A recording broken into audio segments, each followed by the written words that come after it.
देश की राजनीति में यूं तो तमाम नेताओं का जिक्र होता ही रहता है, लेकिन संजय गांधी उन नेताओं में से एक थे जिनको दुनिया से गए हुए लगभग 45-46 साल हो गए, मगर अभी भी उनके नाम की चर्चा अमूमन सुनने को मिलती रहती है। उनका किसी भी मुद्दे पर अपना स्टैंड लेने का तरीका हो या फिर किसी मसले पर कोई फैसला करना हो, संजय गांधी को इन सब में बेहद निपुण माना जाता था। खैर, इस कार्यक्रम के जरिए हम आपको बताएंगे कि कैसे संजय गांधी की मौत हुई, किस तरह से उनका राजनीति में मजबूत दबदबा रहा। संजय गांधी के उन फैसलों के बारे में भी आपको बताएंगे जिनकी चर्चा आज भी देखने को सुनने को मिल जाती है। तो चलिए करते हैं शुरुआत। सत्ता और शक्ति में संतुलन। करीब 46 साल पहले की बात है।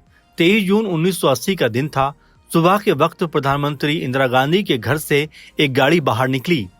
हरे रंग की मेटाडोर चला रहे थे उनके छोटे बेटे संजय गांधी।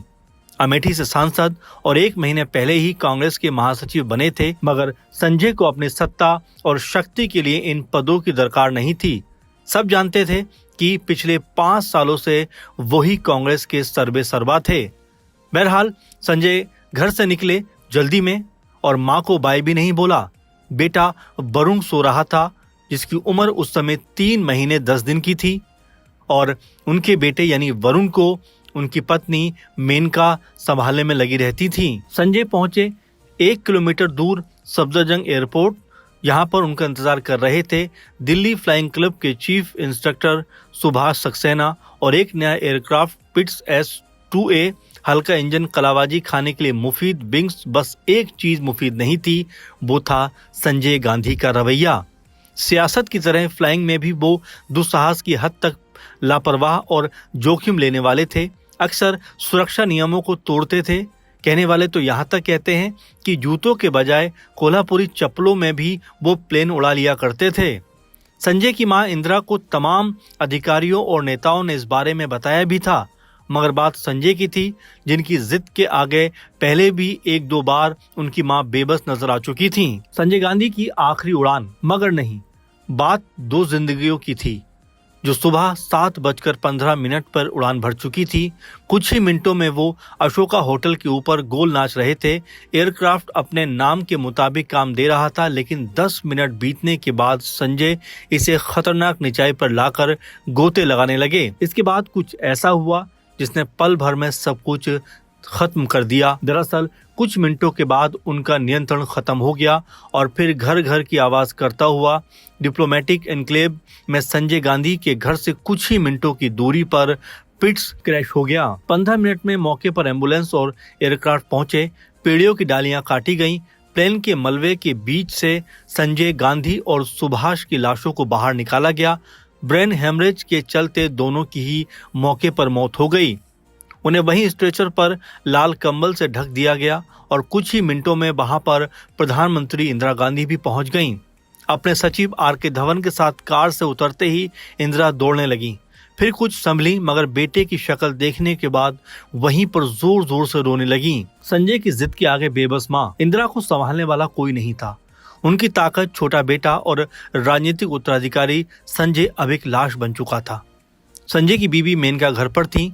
बड़ा बेटा राजीव, बहू सोनिया, उनके बच्चे राहुल और प्रियंका इटली में छुट्टियां मना रहे थे। पूरा देश इस खबर से सख्ते में था। सब अपने अपने ढंग से संजय को याद कर रहे थे।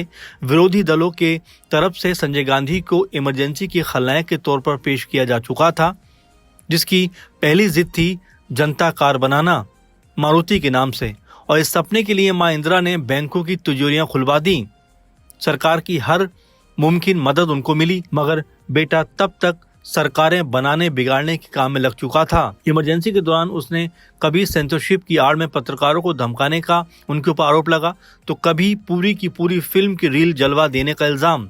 कहा तो यहाँ तक जाता है कि तुर्कमान गेट के पास जो मलिन बस्ती थी, उसको हटाने के लिए गोलियां तक चलवा दी थी। इसके साथ ही नसबंदी कार्यक्रम के लिए भी जबरदस्ती करने के आरोप भी उनके ऊपर लगते रहे। मगर लोकतंत्र में पब्लिक सबसे ऊपर होती है, और अब जनता की बारी आई तो ऐसा पलटवार किया कि मां इंदिरा रायबरेली से और बेटा संजय अमेठी से बुरी तरीके से चुनाव हार गए। जब जेल में रहे संजय गांधी, इसके बाद शुरू हुआ ट्रायल का दौर। संजय गांधी पर एक के बाद एक मुकदमे लगे। उनका तमाम वक्त पेशी में बीतता, मगर इसे भी संजय ने शक्ति का प्रदर्शन का जरिया बना लिया। अदालतों में उनके बाहुबली युवा समर्थकों का हुजूम जुटने लगता। ऐसा लगता है कोर्ट रूम में नहीं बल्कि संजय के लिए वहां पर दरबार सज रहा हो। एक रोज 11 महीने की सजा के बाद दिल्ली की 30 हजारी कोर्ट के जज बोहरा ने उन्हें किस्सा कुर्सी का मामले में 1 महीने की सजा सुना दी और इसके बाद जमानत भी नहीं दी। संजय गांधी, जो 1 साल पहले तक देश के हर खड़कते पत्ते को इजाजत दिया करते थे, अब दिल्ली जेल में बंद थे। वैसे कुछ रोज के बाद उन्हें ऊपरी कोर्ट से जमानत मिल गई। सत्ता बदली और संजय भी बदल गए। 1980 के चुनाव में उन्होंने मां को वापस पीएम बनाने के लिए सब पत्ते सही फेंके, युवाओं को जमकर टिकट बांटे। जनता सत्तारूढ़ जनता पार्टी के बंटर बाट से तंग थी। कांग्रेस केंद्र में वापस लौटी और लौटा संजय का रसूख। वो पहला और इकलौता चुनाव भी तभी जीते, अमेठी से ही। जल्द ही उन्होंने मम्मी को एक काम के लिए राजी कर लिया। दरअसल 9 ऐसे राज्य जहां कांग्रेस सत्ता में नहीं थी, उनकी विधानसभा भंग करने का फैसला किया गया। कहा गया कि देश ने नया जनादेश दिया है, इन्हें भी नए सिरे से इसे मानना होगा। चुनाव हुए तो 8 राज्यों में कांग्रेस सत्ता में वापस लौट आई और इसका श्रेय भी संजय को ही दिया गया। उन्होंने सभी जगह अपने लोगों को सीएम की कुर्सी पर बैठाया। संजय के राज्यारोहण की तैयारी शुरू हो चुकी थी। वे अपना राजनीतिक कौशल जाहिर कर चुके थे। ये तो तय था कि अब कांग्रेस में वही होगा जो संजय चाहेंगे। इसलिए तमाम बूढ़े पुराने नेता भी घुटने मोड़कर संजय गांधी के सामने दंडवत करते हुए नजर आने लगे। कांग्रेसी मुख्यमंत्रियों को तो अपनी ऑक्सीजन संजय गांधी की जरिए ही मिलती थी, क्योंकि अक्सर वो उनके घरों के चक्कर लगाते हुए नजर आते थे। संजय के बाद राजीव को मिली सत्ता और तब अचानक संजय चल बसे। सबके समीकरण हिल गए, मगर जल्द ही समझ आ गया कि संजय के बाद अब बारी राजीव गांधी की है। जो नहीं समझे वो संजय की नाराज विधवा पत्नी मेनका गांधी के संग हो लिए। मेनका ने संजय विचार मंच नाम से पार्टी बनाई, चुनाव लड़ा। 1984 में अमेठी से राजीव को चुनौती देने पहुंची, मगर जनता दल के उदय के साथ उनकी किस्मत भी चमकी। बाद में वो बीजेपी में आ गई और बेटा भी कमल के सहारे अपनी राजनीति को आगे बढ़ाने में लगा हुआ है। संजय गांधी की मौत भी जिंदगी जैसी। संजय गांधी का जनाजा उनके राजनीतिक कद की गवाही दे रहा था। हर राज्य का मुख्यमंत्री चिता के 200 मीटर के दायरे में मौजूद था। दिल्ली में मौजूद हर देश का प्रतिनिधि कतार में लगा हुआ था। रेडियो पर प्रोटोकॉल तोड़ते हुए शोक धुन बज रही थी। अगले रोज यानी 24 जून को मद्रास में पूर्व राष्ट्रपति बीवी गिरी का निधन हुआ, मगर उस तरफ किसी का ध्यान नहीं गया। संजय ने आखिरी बार अपनी तरफ पूरा ध्यान खींचा। संजय को अपने पर हर चीज को लेकर यकीन था, मगर ये इंसान ही होता है जिसके अंत के लिए एक चूक ही काफी होती है। ऐसा ही संजय गांधी के साथ भी हुआ।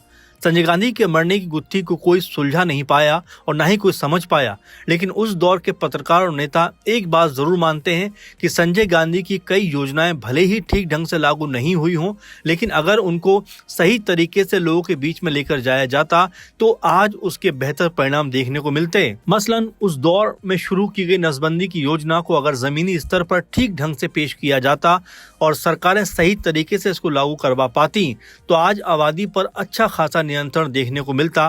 खैर, आज संजय गांधी इस दुनिया में नहीं है, लेकिन उनके नाम की चर्चा आज भी किसी न किसी तरीके से हो ही जाती है। तेज तर्रार और राजनीति के हर बिंदु को तुरंत समझ जाने वाले संजय गांधी अगर उस दुखद हादसे का शिकार नहीं हुए होते तो अपनी मां इंदिरा के बाद काफी हद तक ये तय था कि वो देश के प्रधानमंत्री बनते, लेकिन नियति को कुछ और ही मंजूर था। संजय गांधी ने अपने जितनी भी वक्त राजनीति में बिताया कहीं ना कहीं अपने आप को चर्चाओं में रखा और आज इतने सालों बाद भी उनके नाम को लेकर अक्सर चर्चाएं होती हैं।